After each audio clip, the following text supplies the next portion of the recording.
Well, I first heard about the OECS Sports Desk. I was then living in Barbados on a contract with television and radio there. And I was going to the Olympic Games in Los Angeles to cover the '84 Olympics. And the telephone rang one day in my little 2x2 rocky flat. And a gentleman at the other end of the phone introduced himself as Dr. Von Lewis, as the Director General of the OECS. And he said that there would be a meeting in Montserrat of the heads in a matter of weeks. And you are one of the names which is being suggested to head the OECS first ever sports desk. Would you be interested? Now, you don't have half an hour to find out about, all sort of things about conditions and, you had 2 or 3 minutes. I mean, a Director General is calling you. Your answer is either yes or no. And I said yes, because I believe that, I was involved in cricket and I was involved in sport, heading a couple of associations. But there's life after all of that, and there's life after cricket. And now the moment has really arrived in this celebration. When you take a job, everybody is going to be watching to see what you're going to produce, what's going to happen. And I remember Ali Black, the president of athletics, saying, Mr. Perreira, what are you going to do for us? And I said, my name is Joseph, but I am not the son of Christ, but I'm going to give you 110%. I'm going to give you my best, my very best shot. To go to Jamaica in 1955 against Australia, after bowling out Australia. They didn't give me 50,000 EC dollars to kickstart, or 100,000 to kickstart, having events. The first event I had was through the Lawn Tennis Association fraternity. We had tennis at La Toc, which is now, of course, Sandals.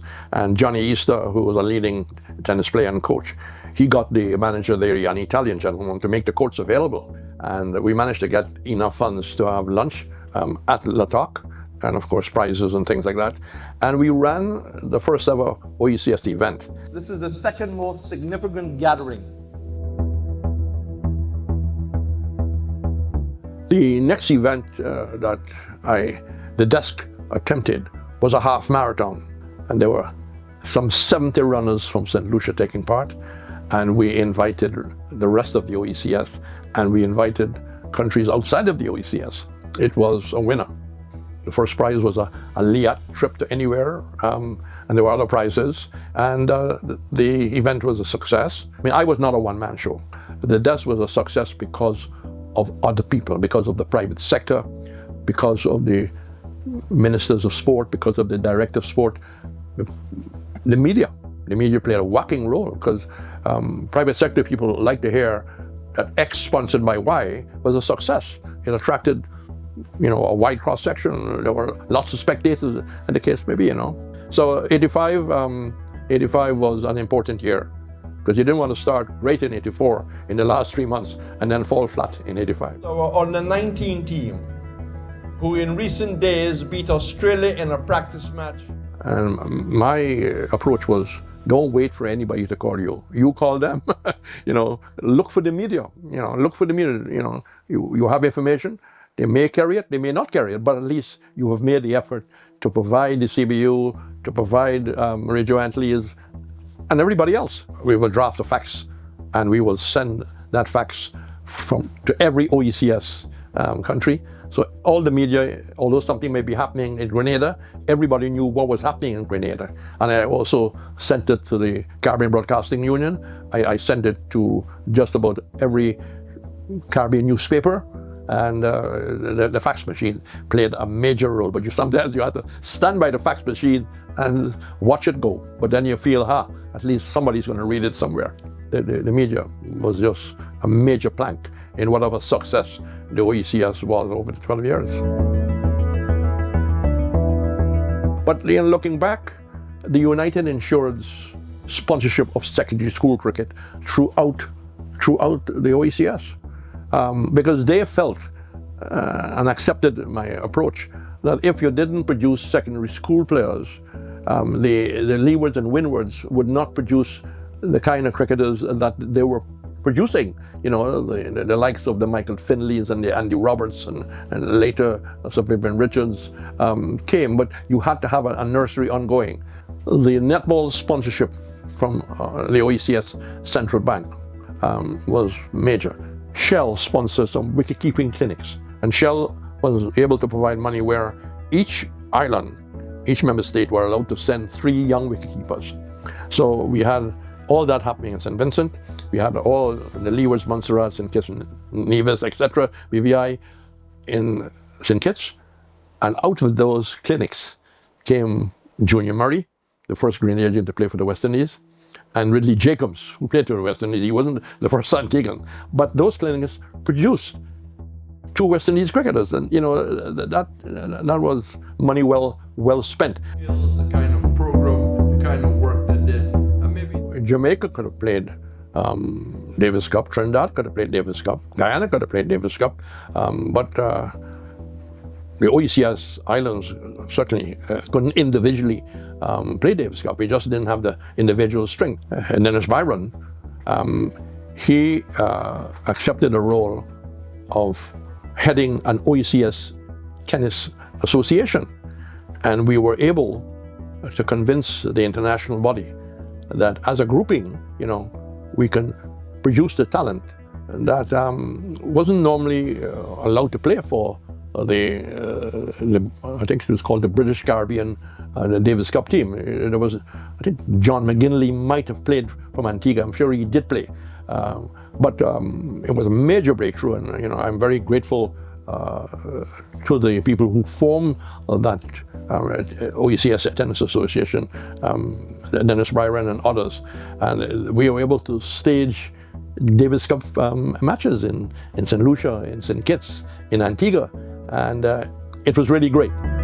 You got to win the toss first. Well, doesn't matter. You know, when you look at the income stream from OECS associations, not many of them, you know, had an income stream. Maybe the finals of your netball or the finals of your football, the associations will be able to charge a gate charge, and that could have maybe make money. But when you are trying to put together a netball team to go from Grenada to, let's say, to the BVI, or Grenada to Basseterre, I'm just giving you one example. It can be the other way around. You had to realize that, you know, they had to rely totally on government, or maybe they were in private sector. So I got permission from the then Director General, Dr. Von Lewis, to go to Antigua and see Captain Foster. He was a Grenadian. He was the head of LIAT then. And I said to him, look, we have all these events. You are having periods where you're traveling half empty. Provide an opportunity for these teams going back and forth to pay 50% of the normal fares.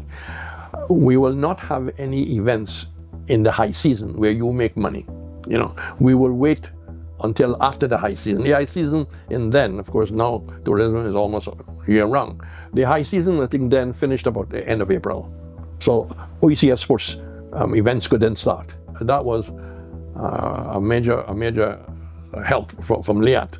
And it also helped the sports desk itself, because, I mean, you don't ask and forget your own backyard. And all my travel was at the rate of 50%. Therefore, the travel budget for the desk straight away got bigger because we were using less money.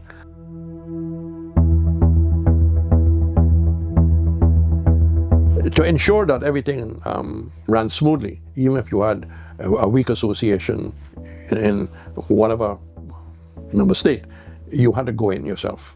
You had to work with the minister. You had to work with the sports director, because they can play backup to ensure that you're hosting. Please toe the line. What is the venue like? Is the venue need any boosting up? Is the lights working? What about the toilets, right? What about the quality of the courts, the case may be? And that I couldn't do.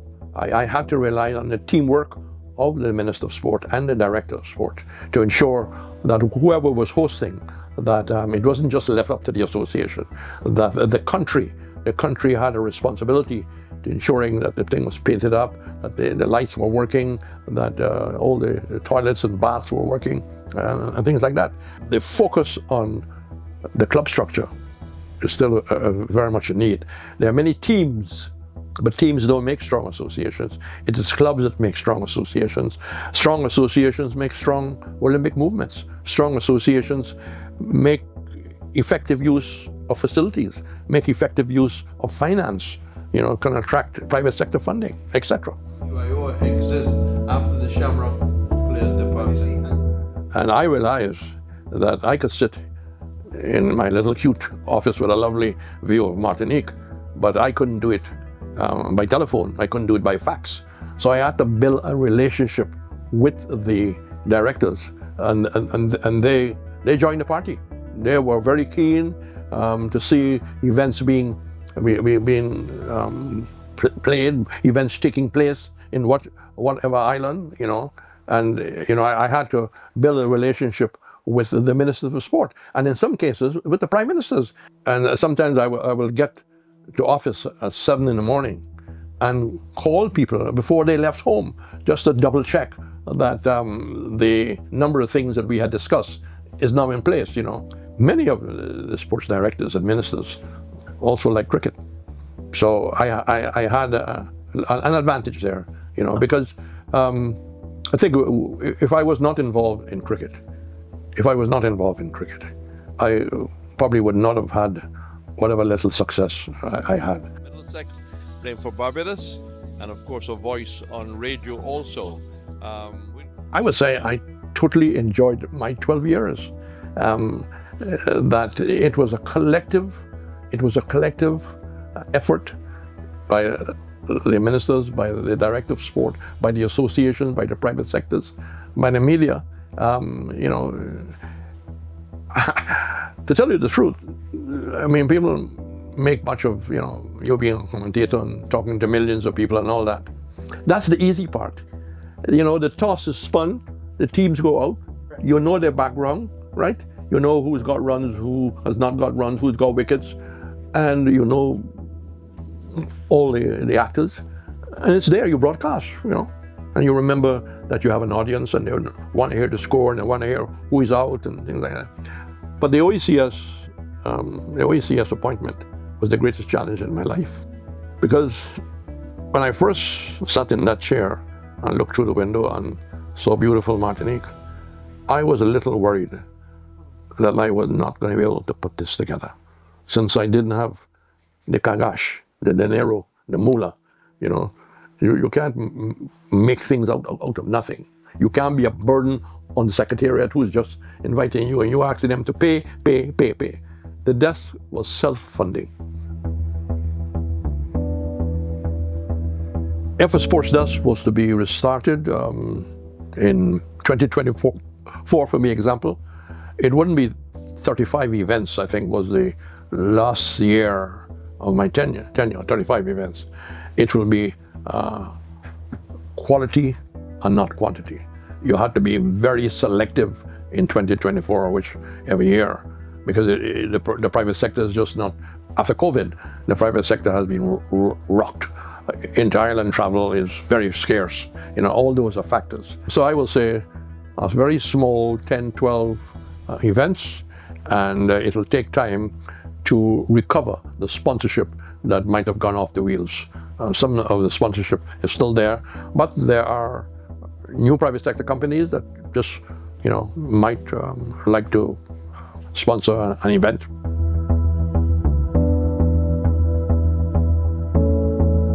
In 1996, I was recovering from a stroke, right?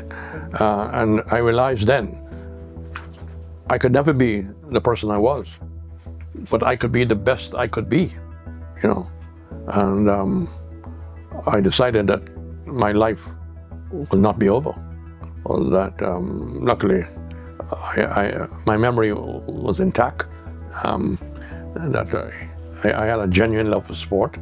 Try to remember where I came from, which is very important, And if you can change a life, I mean, if you can help one person, you would feel good about what effort.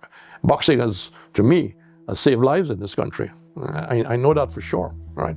Because we're a young man who is on the block to come to the VG gym, which is now one of the best gyms in the Caribbean, thanks to the help that David Christopher. I chipped in a little bit, but it's really a quality gym, one of the best. I had a stammering problem, and my mother was really great in those very dark days where, you know, I couldn't really join in conversations. But she would allow me, my mother, to lie in bed and do imaginary commentaries. And I will do all kinds of test matches and Statham bowling to Worrell goes back, plays it down to third man, you know. And I will do imaginary commentaries, Brazil playing England at Wembley. And I lived in Charlestown in South Georgetown. There was a man who played American Armed Forces radio boxing every Friday night. And I didn't have to go across the road. I can hear it from my own home. And I got interested in the commentary. And I will do all kinds of title fights between Sugar Ray Robinson and Randolph Turpin. And it's a challenge against Archie Moore. My mother was really helpful. And slowly but surely, I was able to get over and broadcast to the world.